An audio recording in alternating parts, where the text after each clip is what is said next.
So today I'm going to be reviewing my Pagani Zonda Cinque.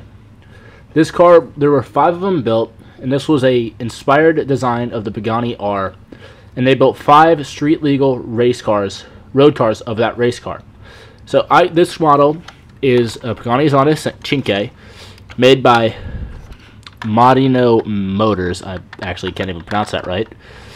It's a 1/18 scale, and this model actually, when I got it, I was like, yay, it's another Pagani model, because I have another one made by the same, made by Motor Max. But this car, actually, when I got it, I was extremely disappointed with how it was built. And I found this to be almost a waste of money.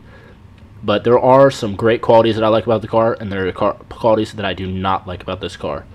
To start off with is that the driver's side door never actually closes right. Another thing is that there is parts of the paint, right, let me put this up to here, there's parts of the paint right here that actually, it's white paint on the black paint, and that looks terrible. So this door never shuts, and it just feels really cheap and plasticky. But in the back part of this also looks cheap, plasticky, and almost haphazard put together. But the interior of this car, which is actually really strange to me, is that they would put together such a cheap looking car, is the interior is actually really well built. Is that it actually has a lot of the details that's actually on the real car, but I don't understand how they could actually even go through with building such a cheap car and then having a nice interior and then a terrible exterior. And if you open up the trunk, it's not even that well detailed either. Is that the trunk was this came with a Mercedes-Benz V12, and let me zero in on that.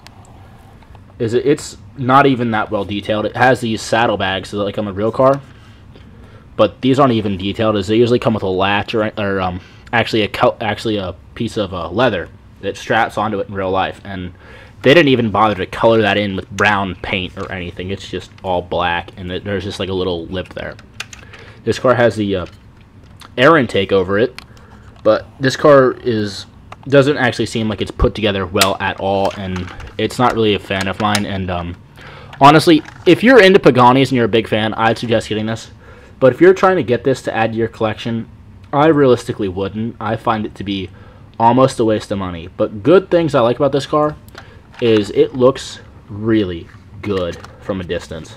I mean, just as a model for like a kid or somebody who likes Paganis, I'd get this for them. But if you're into serious model collecting and into really good models, I would not waste the money on this at all. But the wheels are actually really on there, pretty decent. You know, they turn, but they don't really turn that much at all. Here's the bottom of it. It actually has the rear diffuser, just like on the real car, that's massive, the quad outtakes, all that stuff.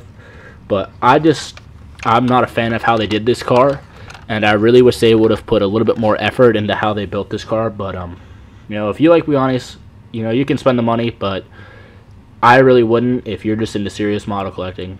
So that's my review of this Pagani Zonda Cinque. Like, comment, subscribe. Let me know how I did. Tell me if you want me to review a certain car, and I'll see if I have it and I'll review it. Thanks for watching.